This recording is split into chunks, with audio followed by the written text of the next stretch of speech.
so I'm going to go ahead and turn the floor over to our guest today. We'll be taking on Kurt Angle this Sunday night, and that's Samoa Joe. Hey, everybody. How you guys doing? And ladies and gentlemen, if you would like to ask a question, please press star, then the number 1 on your telephone keypad. As a reminder, please limit yourself to one question so that all questions may be answered. You may re-enter the question queue by pressing star 1 on your telephone keypad again. And your first question comes from the line of Mike Johnson. Hey, Joe, how are you? Good, Mike. How you doing? Pretty good.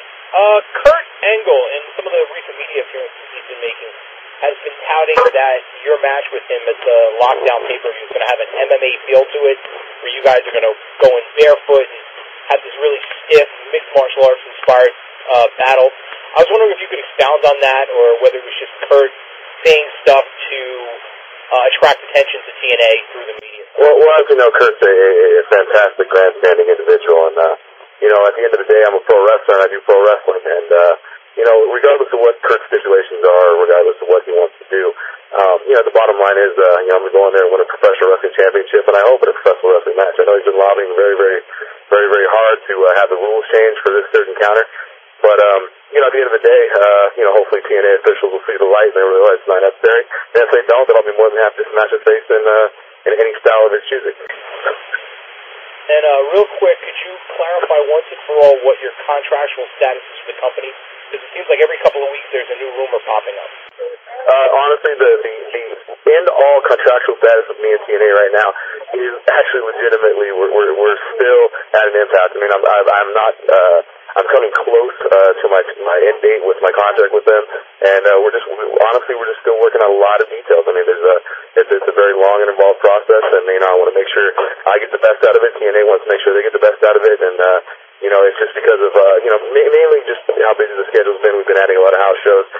It's been tough to kind of sit down and get all the parties involved to kind of get things hammered out to make things final. But hopefully it'll be over with soon. All righty, thank you. Your next question comes from the line of Steve Wilson. Hey, Joe, pleasure to speak with you today. How you doing, man? Good. Pretty good. You've been no stranger, obviously, to telling it like it is, especially when it comes to the direction of TNA. So what's your thoughts on the product right now and where it's headed? As of right now, you know what? I have to admit, I'm kind of happy with it. I mean, we're expanding a little bit. We're trying some new things, and we're definitely we're getting a lot of the younger TNA talent is being profiled, and I like the way things are going right now. And I think within this coming year, I think that most fans will hopefully agree with me. As of late, you worked a lot with Kevin Nash. Your thoughts on working with him? You know what? It's been good. It's at first, I'll be honestly, I mean, me and Kev didn't see eye to eye on a lot of things. There really wasn't that kind of established respect between us, but I can understand within the last probably 4 or 5 months, I mean, me and Kevin really come together, and I mean, he's a guy that I respect a hell of a lot more than when I first met him, and I think very highly of him, and I think he's definitely got a mind that's above and beyond and far more cerebral than most people that I've ever met. So I dig Kevin a lot, man. He's a really good person, and he's a great asset to this business. Very cool. I'll step aside for someone else. Your next question is from Keith Lipinski. Hi, Joe. How you doing, sir? Good. How are you? I'm doing very well. First question I wanted to ask you is, of course, the match stipulation for the match you have with Mr. Angle this Sunday is that you will leave TNA if you lose. What plans do you have post-TNA life? I don't know. I'm thinking about hiring myself out as a sparring partner, for various people around my neighborhood. I heard Starbucks is a really great pension plan. I don't know. So, I mean, other than that, that's pretty much my plan. I don't really have one. I mean, at the end of the day, I don't really plan for failure. So, I haven't really put much thought into it. What's the best piece of advice Kevin Nash ever gave you? Best piece of advice Kevin Nash ever gave me? Well, there's a lot. Most of that I can't repeat on a public conference call. But I think the best one is, when you're ahead of the game, well, trouble's always falling behind you. So that's good. When will you be going back to Japan anytime soon? And will that be for possibly Noah after your match with Misawa late last year, or for New Japan Pro Wrestling? I'm in an interesting situation with that. I mean, obviously, TNA does have a very good working relationship with New Japan. I know they want to do a lot more talent trades.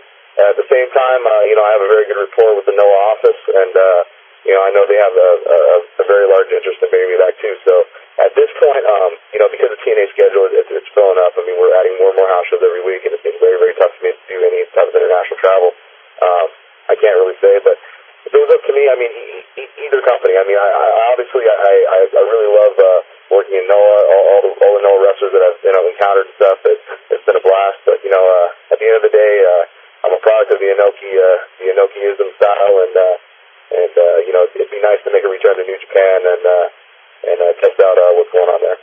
Well, that's cool. And I guess my final question for you is, you came up in the business around 1999. If you came around the business today, would you be more interested in going into the MMA route, or is your heart still with pro wrestling? It's a tough question, and like